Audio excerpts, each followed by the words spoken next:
Hi everyone, my name is SooLin and I'm currently a third year studying abroad at Yonsei University in South Korea, and I'm coming at you guys with a sit down video. Today I'm just going to talk about some preliminary, like what I've learned so far, some tips and tricks for studying abroad, and some mistakes I've already made studying abroad. So let's just get right into the video. So honestly, I think I'm just kind of going to go in like chronological order of my tips, so from when you fly in to now. I'd say the first thing is definitely think about this and prep for it months in advance, from even before you apply. If you can kind of already plan for it, I found that it helps. I personally had this study abroad planned since my first year, and so I also had my courses pre-planned so that I made sure, because you can find the course equivalents on Northeastern site, and so I just made sure that the courses I would take during this specific semester were courses that I could take at Yonsei University, because otherwise I wouldn't be able to fit the study abroad in my schedule. Even just things like Airbnb, if you are planning on living off campus, I recommend looking and booking your Airbnb low-key months in advance, just because I did as well.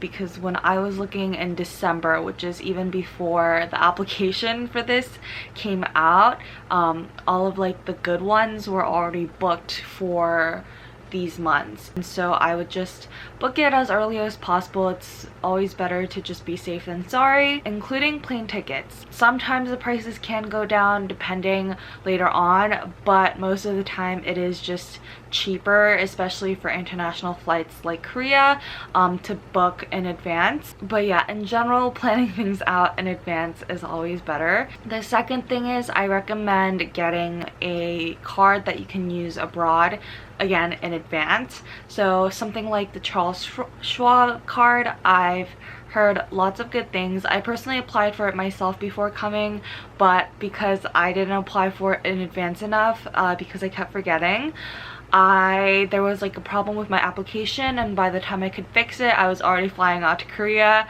would not have gotten my card in time, and so that didn't work out. It's fine, I'm a Korean citizen, so I was able to get a debit card here fairly quickly, but for most other study abroad students, that's not gonna be the case. So I recommend looking into something like that, because it'll make your life a lot easier in this digital era once you get to Korea, just to be able to use a card instead of constantly carrying around cash with you. But you can definitely survive off of just cash if you need to. I just recommend having a card, so something like Charles Schwab.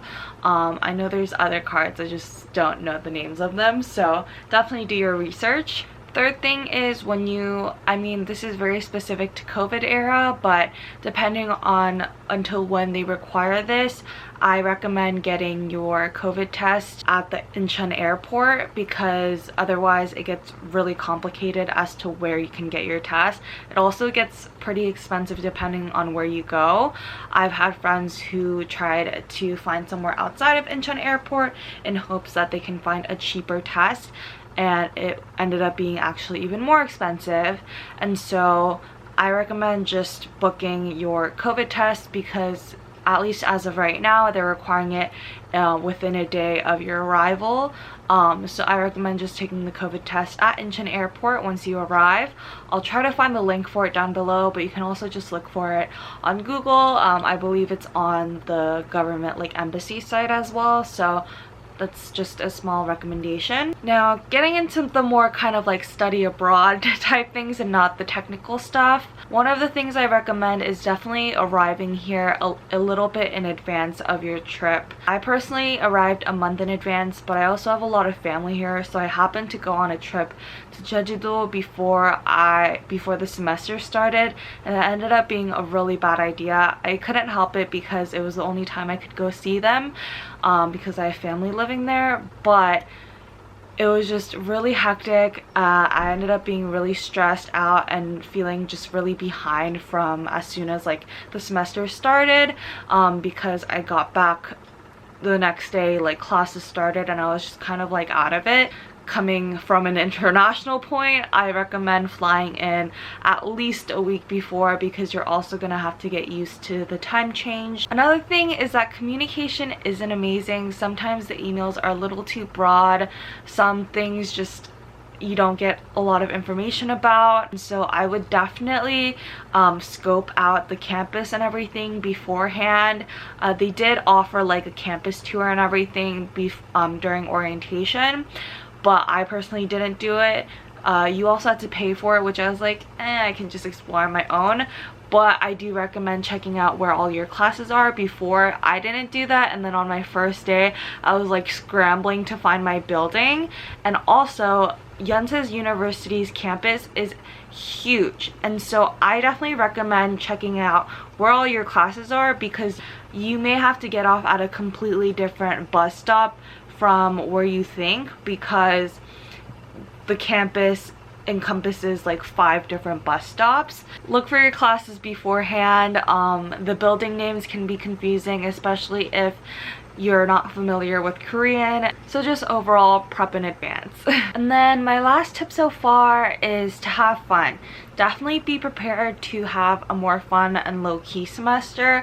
I don't recommend piling on like your important classes, because also the teaching style can be very different. One main problem I've come across is that some of my professors' English is still good, but they have a somewhat heavy accent, which makes it harder to understand in class, especially when they talk pretty quickly, and just like you have to use more brain power to process everything. It's like some of the classes are already boring because they're just like required classes, and then you also have to like double focus to be able to like fully comprehend and like process everything that they're saying. Their English is very good, just the accent really gets in the way sometimes, and so definitely prepare to, you know, be hit with different challenges like that where there are teaching differences. There may be slight language barriers even, but other than that, it's been a great time. I totally recommend studying abroad in Korea if you're interested. It's been a great experience, and I will definitely come at you guys with more videos on tips and tricks. Trying to keep it short. I am coming out with the video every week anyway, so I will just break this up, and for now these were just the main tips that I could think of. Thank you so much for watching. Make sure to subscribe to this channel again if you want to see more of my Korea journeys, which again I have not uploaded yet. I also have a channel at SooLin.K, but I'll see you guys in my next video. Bye!